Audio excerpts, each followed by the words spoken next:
Oke, halo semuanya, welcome back to William Martanto YouTube channel dan welcome back to Bandarmologi Introduction.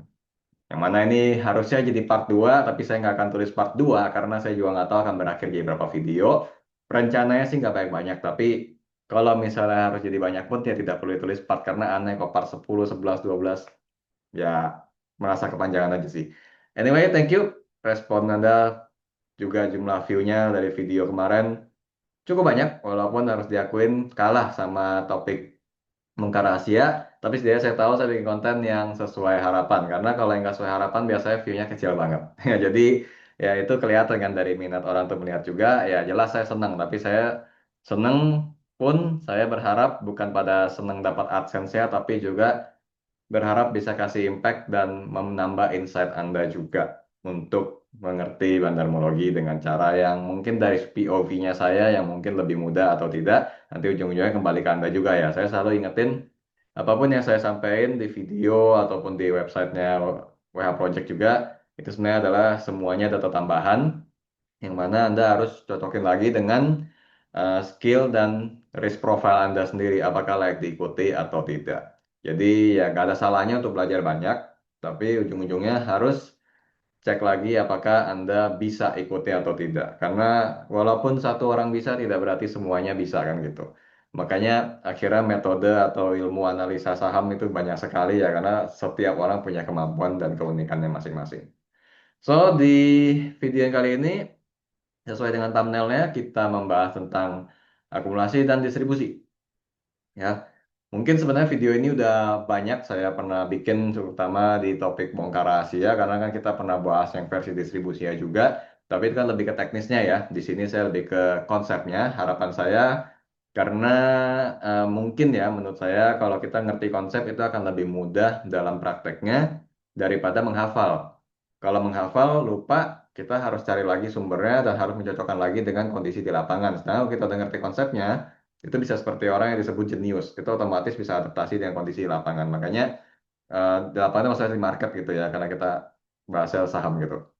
Jadi saya coba bikin yang ini Bandarmologi Introduction dengan fokusnya ke konsepnya, dengan harapannya kalau nanti pas Anda praktek dari apa yang saya sampaikan di sini, kalau Anda udah ngerti kan pas ngeliat market bisa langsung kira-kira udah lebih ngerti. Pasti berasa sih bedanya antara ngerti sama hafal ya. Oke, kita mulai aja langsung. Seperti biasanya saya bikin video ini seperti webinar, tapi webinar seadanya karena saya jalanin sendiri.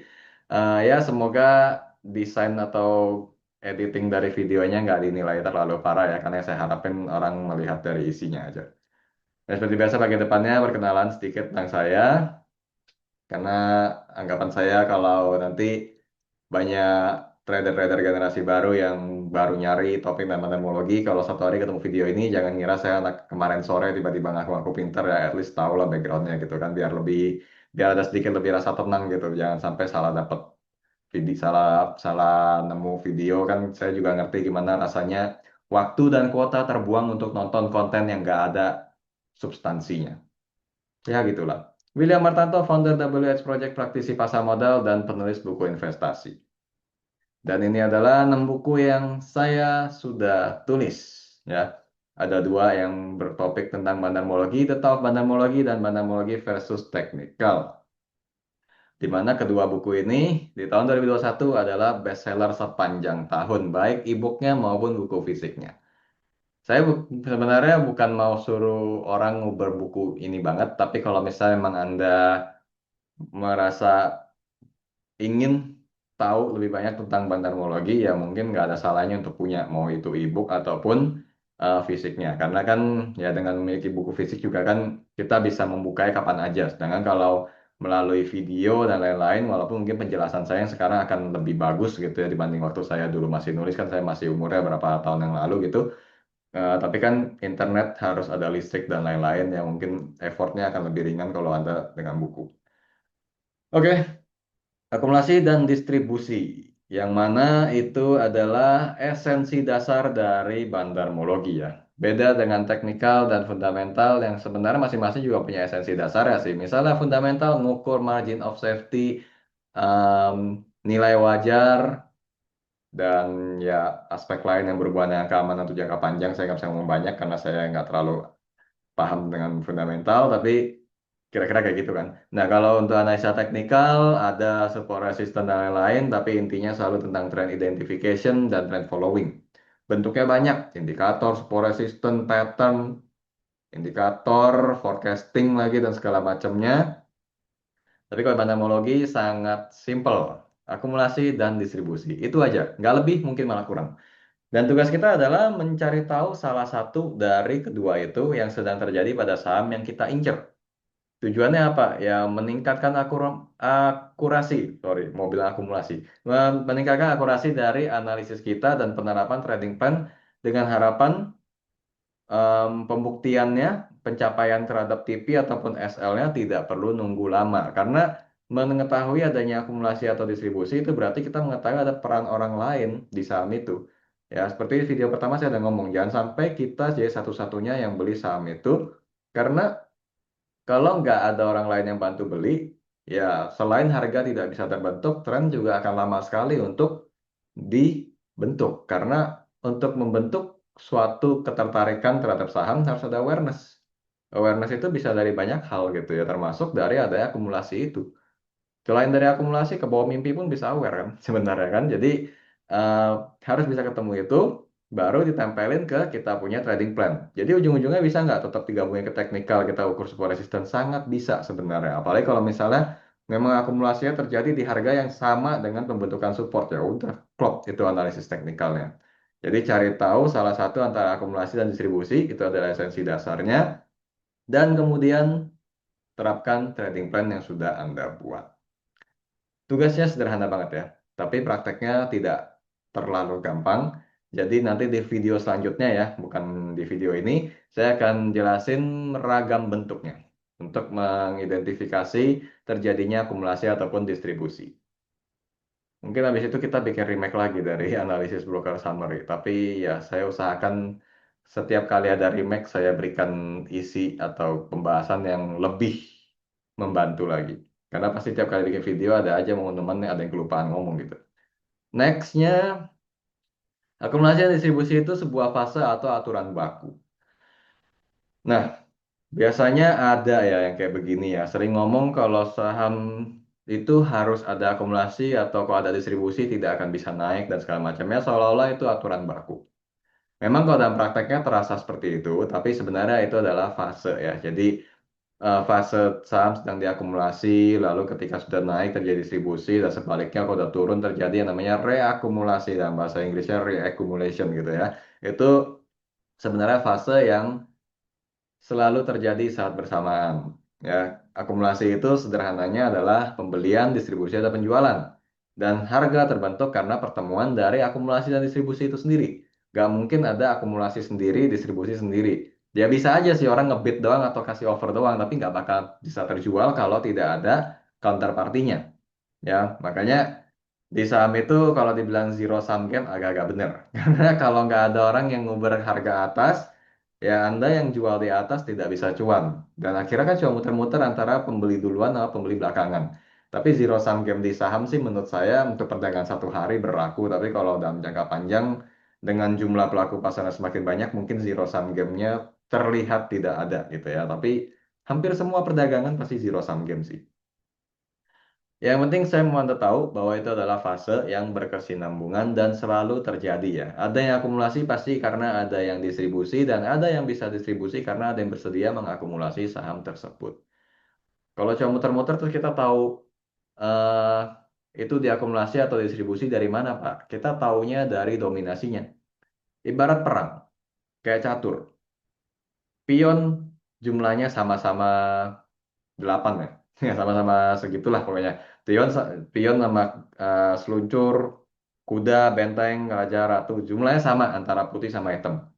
Tapi kalau dengan jumlah yang sama, kalau kita hitung dari jumlah harusnya kan draw dong. Nggak mungkin ada yang menang. Tapi kan ketika strategi pemainnya beda, bisa ada yang mendominasi kan. Nah kurang lebih eh, imajinasinya seperti itu. Bahwa walaupun akumulasi dan distribusi terjadi bersamaan, tapi mana yang lebih dominan itu pasti kelihatan.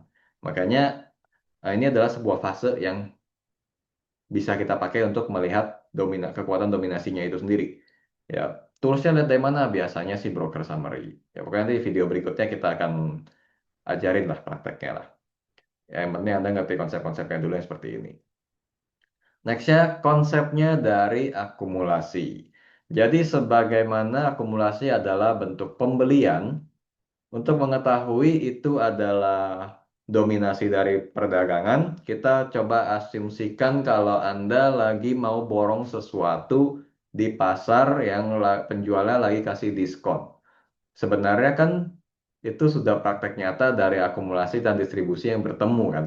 Tapi ketika si distributornya menjual dan Anda ngambil itu semua, maka stok barang yang dia jual habis. Dan Anda yang mengakumulasi jadi punya itu barang semua.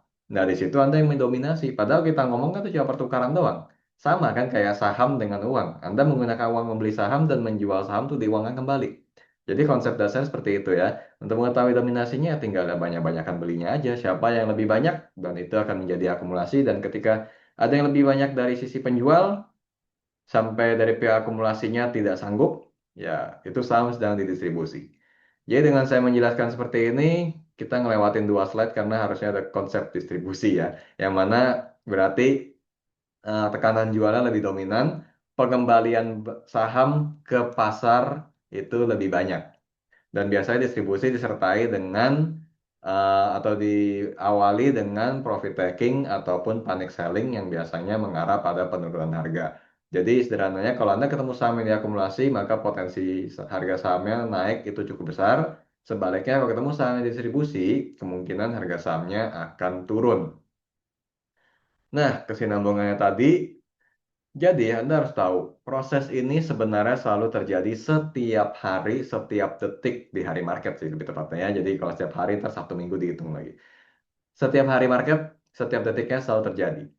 Tapi inilah ya yang kemudian berhubungan juga dengan supply and demand yang membuat tren bisa terbentuk. Kesinambungan terus. Semakin ada orang yang bersedia mengakumulasi di harga yang lebih tinggi, maka orang yang mendistribusi di harga yang lebih tinggi juga akan mengalami profit. Dan suatu ketika pihak yang mengakumulasi pasti habis dong uangnya ya. Habisnya itu bukan karena merugi, tapi karena sudah bertukar bentuk menjadi saham. Ya, ingat tadi ilustrasinya Anda borong barang diskon. Ya, saat Anda membayar barang tersebut, uang Anda habis berubah bentuk. Gitu ya. Mungkin harusnya bukan bilang habis ya, lebih tepatnya bertukar ya, bertukar bentuk. Anda membayar dapat barang yang senilai dengan yang Anda bayarkan. Tapi berarti kan dana Anda pada waktunya ya memang habis ya, nggak bisa beli lagi. Mau nggak mau Anda harus jual lagi ke orang baru. Ya, jual lagi ke orang yang baru. Tapi itu ditentukan oleh tren. Apakah di pasar ternyata banyak peminatnya atau enggak? Kalau misalnya banyak, Anda bisa jual lagi ke orang baru atau mungkin ke penjual yang sama dan harga yang lebih tinggi. Ya, kalau di market sih kita nggak akan tahu ya yang beli orang yang sama atau enggak. Tapi anggap aja bisa dijual kembali karena adanya harga yang sedang naik. Mungkin yang bersedia membeli berpikir, gue beli sekarang, gue bisa jual lagi di harga lebih tinggi. Tapi kalau ternyata trennya mati, Anda akan menjadi distributor dari barang tersebut atau distributor dari saham tersebut dengan harga yang lebih murah dan pikiran apa? Daripada harga yang makin turun. Ini terjadi kira em, contoh nyatanya itu 5 tahun yang lalu pas pandemi COVID-19. Ya, ini terjadi juga teman-teman saya juga pernah lakukan. Tiba-tiba aja akumulasi masker. Ya, masker yang tadinya buat kita nggak ada nilainya, tiba-tiba bernilai begitu pandemi. Semua pengen punya. Akhirnya ide bisnis datang, bukannya beli buat dipakai sendiri, beli ditimbun, harapannya bisa dia jadi reseller. Nah, pada waktu orang masih ketakutan malah sama pandemi, harga masker bisa naikin. Lu butuh kan? Gue jual harga lebih tinggi. Tapi ketika orang udah mulai bisa terima, udah berdamai gitu ya sama pandemi, tetap toh ada nggak ada, gue tetap harus hidup gitu ya. Penggunaan masker mulai berkurang, mungkin ada yang tetap nekat, ada yang mungkin kerjanya di lapangan, pabrik gitu nggak kuat napasnya sekali-sekali lepas, mungkin penggunaan masker mulai kebutuhan akan penggunaan masker mulai menurun, orang mulai kurang mau beli. Nah, yang nimbun ini panik, mau nggak mau dia harus jual di harga yang lebih rendah. Di saham bisa itu konsepnya sama persis. Jadi ketika dilihat bahwa satu tren yang sudah berakhir, harga kemungkinan turun, distribusi di harga yang lebih rendah itu sangat mungkin untuk dilakukan. Dan di situ udah pasti dominasinya distribusi. Anda mau beli seperti apapun, Anda hajar terus overnya habisin. Selama yang distribusi masih kuat, diisi terus overnya kan, akhirnya makin turun. Sayang sih, saya nggak bikin video, nggak cari rekaman untuk gambarin over atau bid yang diisi mulu. Tapi next time kalau ketemu, akan ada di video berikutnya. Nah, inilah kira-kira gambarannya tentang akumulasi dan distribusi. That's why slide-nya habis.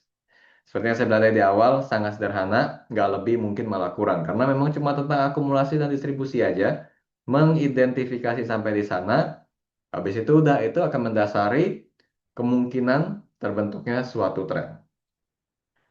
Karena akumulasi itu dasar ada pembelian, maka saham yang diakumulasi potensinya adalah menguat dan saham yang distribusi potensinya adalah menurun. Mengingat IHSG kita adalah market yang sulit untuk short selling, karena nggak semua orang bisa, even saya juga nggak pernah sampai sekarang short selling, kemungkinan kita hanya akan fokus pada saham-saham yang diakumulasi aja. Ya, walaupun begitu, di video berikutnya saya akan tunjukin cara ngebaca akumulasi dan distribusi saat bersamaan. Dapat dari situ, Anda bisa mulai siapin trading plan tuh di saham-saham yang ya bukan yang saya contohin, pastinya nanti akan ada lirik sendiri masing-masing. Anda coba identifikasi itu diakumulasi atau distribusi dan mulailah siapkan trading plan Anda untuk mencoba menjaga Anda terhindar dari resiko atau mulai mencari cuan dari sana. Mengerti akumulasi dan distribusi juga membantu kita untuk menyusun strategi untuk investasi jangka panjang dan membuatnya menjadi jangka menengah. Maksudnya gimana tuh? Jadi gini, investor tuh umumnya kan nyimpen saham atau instrumen investasinya dalam jangka panjang ya. Ya, kalau kita ngomong investor, kita ingat sosok Warren Buffett lah, mungkin Lo Keng Hong, Pak Lo Keng Hong maksud saya, dan lain-lainnya yang mana mereka selalu investasi jangka panjang. Tapi kalau misalnya Anda ngitung-ngitung secara fundamental harga saham ini harusnya naik 300%, diestimasikan 10 tahun, tahu-tahu dalam 10 minggu nyampe targetnya, masa nggak mau gitu kan? Jadi kalau misalnya bisa mencapai target jangka panjang dengan waktu yang lebih singkat, kan orang nggak mungkin nolak dong. Ada emang yang kayak begitu, aneh ya. Tapi kalau misalnya ada ya, saya nggak tahu sih. Ya intinya saya cuma pikir gini, kalau kita bisa membuat target untuk jangka panjang, tapi ternyata dalam waktu yang lebih singkat bisa tercapai, pasti mau. Gitu, kenapa enggak? Gua nggak nunggu lama-lama, ya. Mumpung masih nikmatin, bisa diikutin, terus tahu-tahu ada biaya kebutuhan datang, pasti mau kan. Nah, bagaimana cara mempercepatnya? Carilah saham yang diakumulasi. Jadi akumulasi dan distribusi ini nggak cuman kombinasi sama teknikal. Anda bisa kombinasikan juga sama fundamental. Cari saham yang secara fundamental bagus, pastiin diakumulasi. Artinya apa? Anda bukan the one and only yang ngelihat saham itu fundamentalnya bagus. Anda tahu bahwa ada orang lain yang mau beli juga, sehingga kemungkinan harga sahamnya naiknya lebih cepat. Semakin kuat akumulasinya, mungkin nggak target harga wajarnya tercapai. Sangat mungkin bisa lewat malah jadi harga nggak wajar. Ya, jadi sebenarnya walaupun dibilang pandemologi introduction, ini sebenarnya masih bisa dikombinasikan dengan analisis yang Anda kuasain, baik itu fundamental, teknikal, atau yang lainnya. Karena akumulasi dan distribusi itu bukan memisahkan dirinya sebagai bagian dari pandemologi doang, tapi merupakan mekanisme perdagangan saham yang normal. Kita cuma mau tahu dominasi yang mana yang mempermudah tercapainya satu target atau terbentuknya satu tren. Kalau udah kayak gitu, udah ketemu akumulasi atau distribusinya selesai, Anda bisa aja kembalikan itu ke metode awal Anda. Yang penting untuk tahu bahwa memang banyak peminatnya, Anda bisa cek dengan metode awal atau metode yang base-nya Anda ya, misalnya itu fundamental atau technical, untuk mulai disiapkan trading plan-nya atau investment plan-nya. Nggak tahu lah yang mana yang Anda pikirin, yang Anda akan pakai, dan itu akan membuat pencapaian hasilnya menjadi lebih cepat. Ya bukan berarti kita mau cepet-cepetan, tapi saya percaya satu hal gini, kalau sebagai makhluk ekonomi, manusia ekonomi, kita selalu butuh uang untuk biaya hidup, dan trading saham itu kan tidak merusak alam juga ya. Jadi kalau misalnya kita bisa mencapai keuntungan lebih cepat, ya cepatnya pun bukan secara yang merusak ataupun kecurangan, kita benar-benar mengikuti emosi pasar, sebenarnya nggak ada salahnya kalau kalau kita fokuskan ke sana gitu, dan ujung-ujungnya kan ini tidak bersifat menjebak. Siapa yang bisa cepat ngikutin tren, mau mau realisasi profit duluan, ya itu hak dia. Soal orang-orang yang beli terakhir sebelum harga turun itu kan timing orang masing-masing ya kan. Jadi menurut saya sih belajar akumulasi dan distribusi yang mana nanti akan kita lanjutkan di video selanjutnya itu tidak akan membuat Anda menjadi mengecualikan metode-metode yang lain. Sebenarnya ini kesinambungan dan sifatnya seperti yang saya bilang di video pertama komplementer alias melengkapi. Bisa melengkapi membuat jadi lebih baik, tapi kalau Anda tidak pakai pun tidak jadi masalah sama sekali. Oke, sekian video saya untuk bagian kedua dari Bandarmologi Introduction. Silakan like and dislike sebagai respon terhadap video ini. Dan kita ketemu lagi pada video selanjutnya. See you again.